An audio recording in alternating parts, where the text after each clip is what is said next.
Hello बच्चों, welcome to my YouTube channel Devika studies. तो आज हम बात करेंगे परासरण दाब की, जो कि क्लास 12 केमिस्ट्री के चैप्टर नंबर 1 का इम्पोर्टेंट टॉपिक है। अगर आपने इस वीडियो को पूरा देख लिया तो आपको परासरण दाब कभी भी दोबारा समझने की जरूरत नहीं पड़ेगी, सिर्फ रिवीजन करने की जरूरत पड़ेगी। अब हम देखेंगे कि परासरण दाब क्या है। परासरण दाब को समझने से पहले हम परासरण को समझेंगे। सबसे पहले मान लेते हैं कि ये एक अर्धपारगम्य झिल्ली है। कैसी है? अर्धपारगम्य झिल्ली।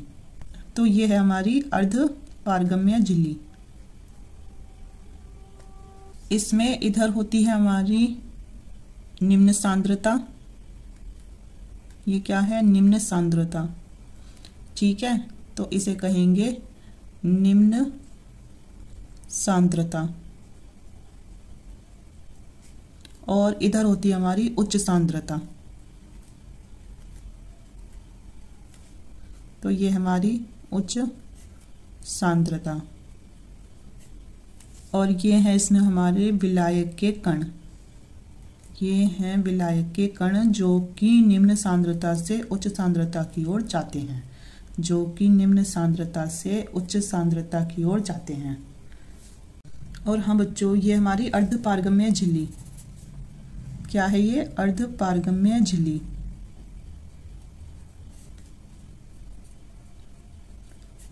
तो कभी कभी आपसे अर्धपारगम्य झिल्ली की भी परिभाषा पूछ लेते हैं। तो अर्धपारगम्य झिल्ली क्या है? वह झिल्ली जिसमें विलय के कण आर पार ना जा सकें।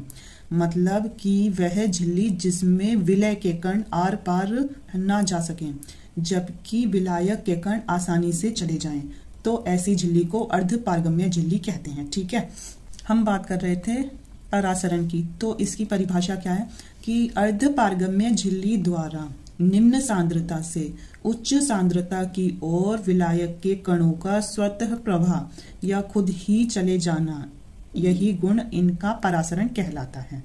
और हाँ बच्चों, कई बार एग्जाम में ये भी पूछा गया है कि प्रति परासरण या फिर प्रतिलोम परासरण किसे कहते हैं। तो विलायक के कणों का ज्यादा सांद्रता से कम सांद्रता की ओर चले जाना प्रति परासरण कहलाता है। या फिर आप इसे ऐसे भी लिख सकते हो कि जो प्रक्रिया परासरण के विपरीत होती है उसे प्रतिलोम परासरण कहते हैं। मतलब परासरण में तो निम्न से उच्च की ओर जा रहे हैं, और जबकि प्रति परासरण या फिर प्रतिलोम परासरण में उच्च से निम्न की ओर जाते हैं। परासरण की परिभाषा है किसी विलायक के कणों का निम्न सांद्रता से उच्च सांद्रता की ओर अर्धपारगम्य झिल्ली द्वारा स्वतः प्रवाह परासरण कहलाता है। अब हम देखेंगे परासरण दाब क्या है।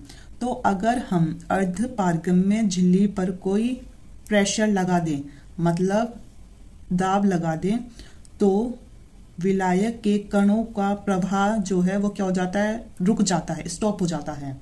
तो हम जो ये दाब लगा रहे हैं यही है हमारा परासरण दाब। या बच्चों, आप परासरण दाब की परिभाषा ऐसे भी लिखकर आ सकते हो कि अर्धपारगम्य झिल्ली पर लगाया गया कोई दाब जो परासरण की प्रक्रिया को ही रोक दे, उसे कहते हैं परासरण दाब। उच्च सांद्रता वाले विलयन पर लगाया गया वह बाहरी दाब। उच्च सांद्रता वाले विलयन पर लगाया गया वह बाहरी दाब जो विलायक के अणुओं का प्रवाह अर्धपारगम्य झिल्ली से रोक दे। मतलब जो उच्च से निम्न की ओर उन्हें जाने ही ना दे, किन्हें? विलायक के कणों को। तो उसे कहते हैं परासरण दाब। तो हमारा पाई वी बराबर होता है स्मॉल n, कैपिटल R और कैपिटल T। ठीक है, तो पाई बराबर क्या होगा?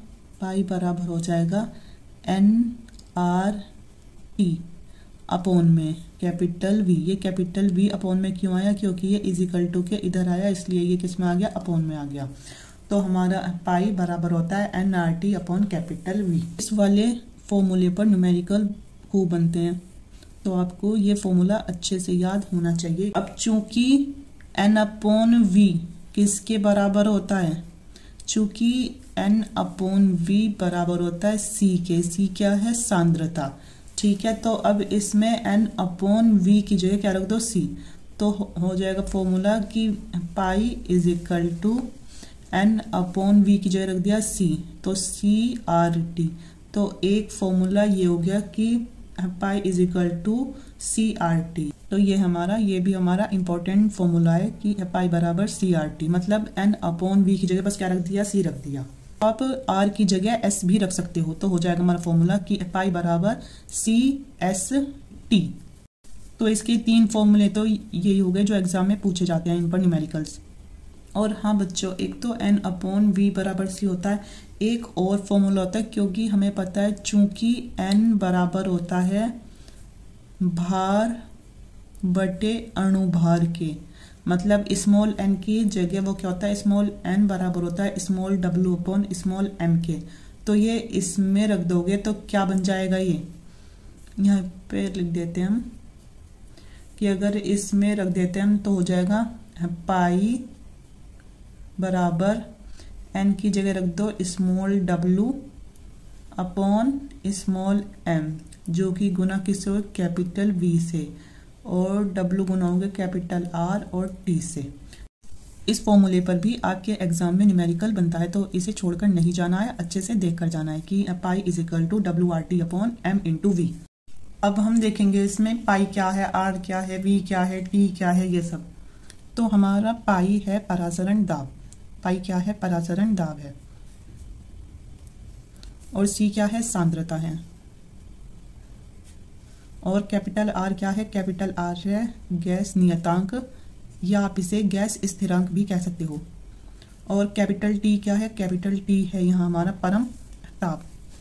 और अगर टेम्परेचर मतलब कि ताप आपका डिग्री सेल्सियस में दिया गया हो तो उसे केल्विन में अगर चेंज करना हो तो उसमें 273 जोड़ना पड़ता है। तो डिग्री सेल्सियस में कितना 273 जोड़ लो तो वो किस में चेंज हो जाएगा, केल्विन में। तो बच्चों अब हम एक बार सारा रिवाइज कर लेते हैं। तो आपसे पूछा जाएगा कि परासरण क्या है। तो विलायक के कणों का अर्ध पारगम्य झिल्ली द्वारा कम सांद्रता से ज्यादा सांद्रता की ओर जाना क्या कहलाता है, परासरण कहलाता है। या फिर आपसे पूछा जाए एग्जाम में कि प्रति परासरण या फिर प्रतिलोम परासरण क्या है। तो अर्ध पारगम्य झिल्ली द्वारा विलायक के कण ज्यादा से कम की ओर जाएं तो वो क्या कहलाता है, प्रति परासरण कहलाता है।